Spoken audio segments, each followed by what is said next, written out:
Mon ami qui posait cette question disait, est-ce qu'il est préférable pour moi de consacrer mon temps à apprendre à investir en bourse ou de me trouver un job?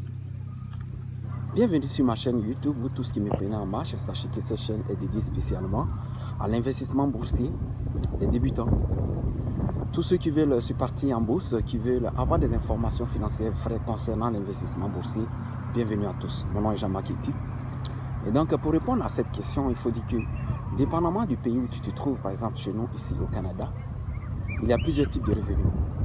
Donc, tu peux avoir un revenu d'emploi, un revenu de placement, comme on appelle aussi un revenu d'investissement. Donc, si par exemple tu investis en bourse, tu as aussi un revenu. Si tu as une entreprise, tu as un revenu d'entreprise.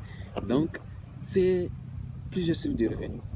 Mais ce que plus ou moins tout le monde sait, la majorité, je dirais la plupart du monde, c'est le revenu d'emploi.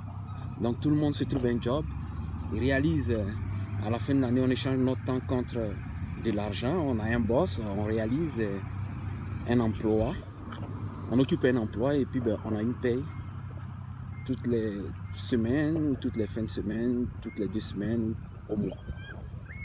Mais ce que les gens ne savent pas, c'est qu'il y a d'autres sources de revenus. Le revenu de placement, donc qui est le revenu lorsque tu investis en bourse. Et moi, c'est ça que je préconise. Et c'est ce que j'enseigne sur ma chaîne YouTube. Et je demande à tous de véritablement opter pour ce revenu-là.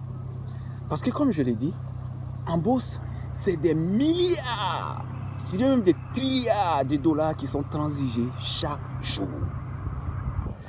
Et juste une fine partie de cette transaction-là te fait changer radicalement de vie.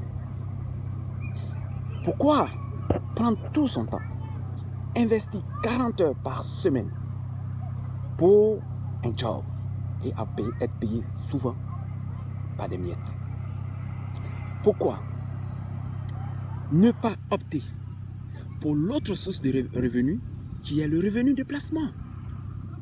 Parce qu'à la fin de l'année, tu déclares ton impôt pareil.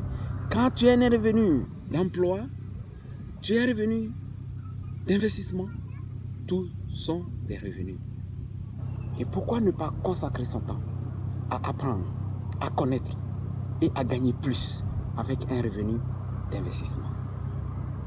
Pendant que peut-être tu as un job à temps plein, organise-toi. Il faut que ce job soit juste un tremplin, une transition pour quelques ans. Moi, je dirais au maximum 2 ans. Et pendant ces 2 ans, tu ramasses du capital, tu mets un peu d'argent de côté. Tu te perfectionnes en investissement boursier. Et après ça, tu fais de l'investissement boursier un job à temps plein, une profession. Tu vas te permettre en fin d'année d'aller chercher aussi un revenu. Et le revenu, il peut être régulier. Donc moi, comme je le préconise souvent, je dis aux gens, les gars, forme-toi. Spécule, va chercher la croissance. Croissance, donc tu mises sur les actions. Et moi, je demande très souvent de traiter sur le marché US, le marché américain. Parce que là, la volatilité est là.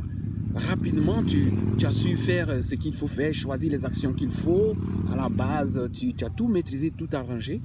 Le lendemain, dès qu'on ouvre le marché, tu transiges. À la fermeture, tu transiges. Tu réalises de très bons chiffres. C'est simple que ça. Mais à la base, ça prend des connaissances. Comme je l'ai dit, si tu as la connaissance, si tu as l'information qu'il faut, tu gagnes dans tous les sens. Que la bourse soit à la hausse, que la bourse soit à la baisse, tu transiges et tu es gagnant. C'est pourquoi moi je dis, c'est bien beau, toutes les sortes de revenus, que ce soit le revenu d'emploi, le revenu d'entreprise. Moi je dis, c'est bien, mais tout ça, c'est encore plus fatigant, plus demandant, plus, vraiment je dirais, très très long terme. Parce que, imaginez un seul instant. Ok, je travaille, j'ai un emploi. Même si je gagne 1000 dollars par semaine, ici je parle en dollars parce que nous vivons au Canada, ça me fait 4000 dollars par mois. Ok, ça c'est le brut.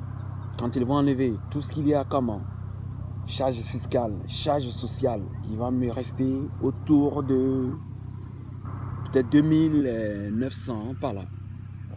Ça c'est mon net avec lequel je vais vivre durant tout le mois. Et donc quand je vais faire face à mes charges, il ne me reste pas grand chose, véritablement. Et c'est un perpétuel recommencement. Et je le fais chaque semaine, année après année. Et quelques années plus tard, je constate à ma triste réalité que plus rien, je n'ai rien. Soit je me suis acheté une maison à crédit, un gros prêt hypothécaire qui me plombe, une marge de crédit qui me plombe, un prêt auto qui me plombe, un prêt personnel qui me plombe, une marge à tout qui me plombe. Et du coup, toute ma vie est rendue à faire des paiements. Je suis devenu un guichet automatique. Mon salaire ne fait que transiger par mois.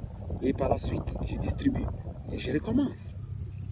Et moi, je dis, pourquoi ne pas opter pour l'autre option, notamment l'investissement boursier, qui est encore plus rentable, plus facile. Le gain que tu peux réaliser en un mois avec ta job, tu peux le faire en quelques jours avec l'investissement boursier, dépendamment de ton capital. Ou même, je dirais, à la minute, à la seconde, dépendamment du capital que tu as. Puisque l'investissement boursier, c'est mathématique. Plus tu as un gros capital, plus tu as un bon capital, et plus tu sais calculer les risques, plus tu fais des rendements. Merci de m'avoir écouté. Merci de m'avoir suivi. Partagez cette vidéo, likez-la, postez des commentaires, mettez de gros pouces en l'air afin que cette chaîne d'information boursière puisse vivre. Merci de m'avoir écouté et à la prochaine.